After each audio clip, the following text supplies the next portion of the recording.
Look at this. Now look at this. Do they look the same to you?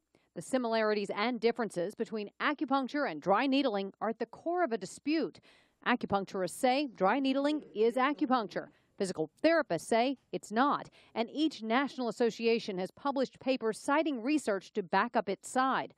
Leslie Jafraki opened her acupuncture practice in Pawleys Island in 2008. Acupuncture has been proven effective for the treatment of neck pain, low back pain, sciatica, but also internal conditions like digestive issues, insomnia, menopausal issues, and issues of infertility. She has a master's in science in Oriental medicine. The procedure of acupuncture is an invasive surgical procedure. It employs the use of fine filament needles that are approved by the FDA as a Class II medical device for the intended use by licensed acupuncturists. Jafraki says those same needles are used for dry needling by physical therapists and chiropractors in South Carolina, and that's only one of her concerns. There's major concerns because there are no minimum standards for dry needling in the state of South Carolina. We have issues of patient safety. We have issues of infectious disease. We have issues of transparency and titling, and what does certified dry needling actually mean? We took that question to Kate Shelton, who has a master's in physical therapy.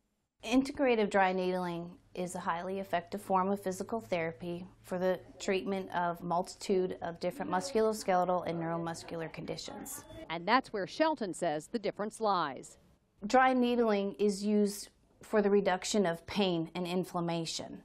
I believe acupuncture is and can be used for those same issues, obviously, but they also have a wider scope of what they're treating.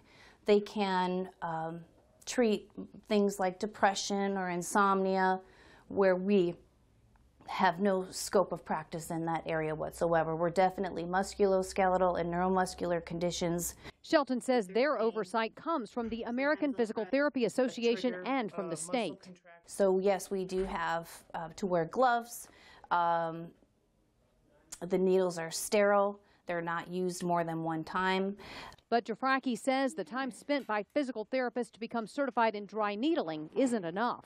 Quite literally, you can go to school on Monday and Tuesday and be charging patients by Wednesday. There is a certification course, and yes, it is based on a number of hours to learn that technique. But also our background is very heavily medically based. Everything from anatomy to physiology to embryology. I mean, we've studied it all too, so we have that background already in place. The South Carolina Department of Labor Licensing and Regulation says dry needling does fall within the scope of the definition of physical therapy in our state. But some states like Tennessee, the state attorneys general have issued opinions that dry needling does not fall under the scope of PTs and it's not allowed. Jafraki contacted the South Carolina Attorney General, Alan Wilson, to look into it. But Wilson's office says official opinions on issues like this must be requested by an elected official or a governing board.